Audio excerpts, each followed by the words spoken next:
Bismillahirrahmanirrahim. Assalamualaikum warahmatullahi wabarakatuh.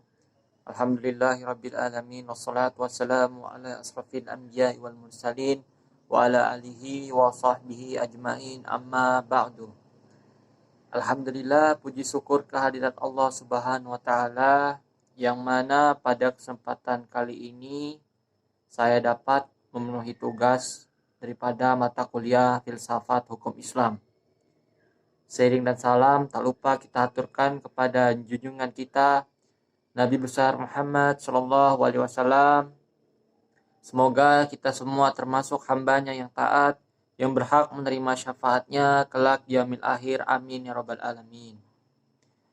Yang kedua kalinya, yang terhormat kepada Bapak Ervin Yogi Pradikta MHI selaku dosen pengampu mata kuliah Filsafat Hukum Islam UIN Raden Intan Lampung.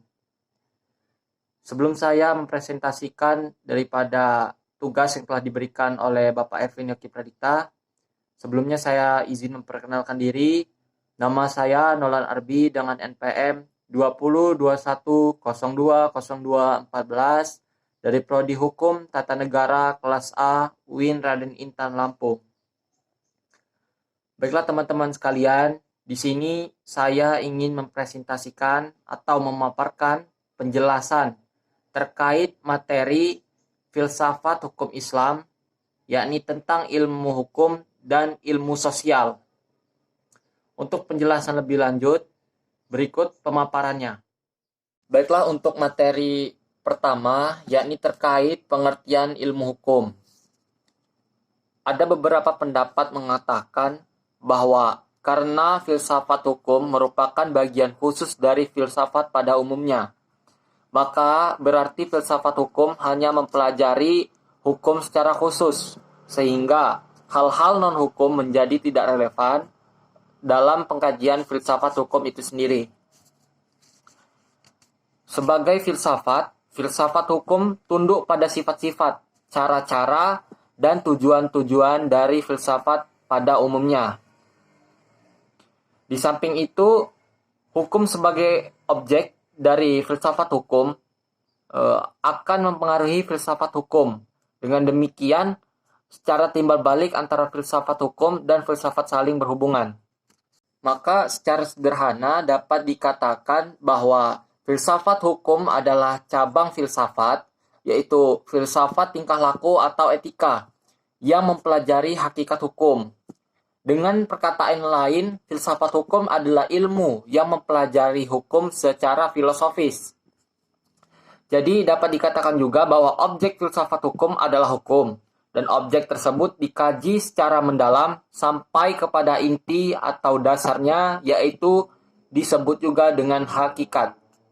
Terkait pengertian hukum, menurut Purnadi Purbakaraka dan Surjono Sukanto, hukum dapat diartikan sebagai berikut.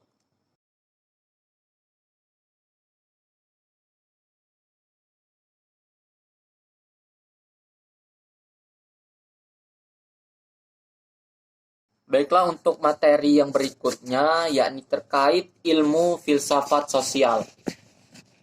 Filsafat sosial sendiri merupakan cabang filsafat yang mempelajari persoalan kemasyarakatan secara kritis, radikal, dan komprehensif.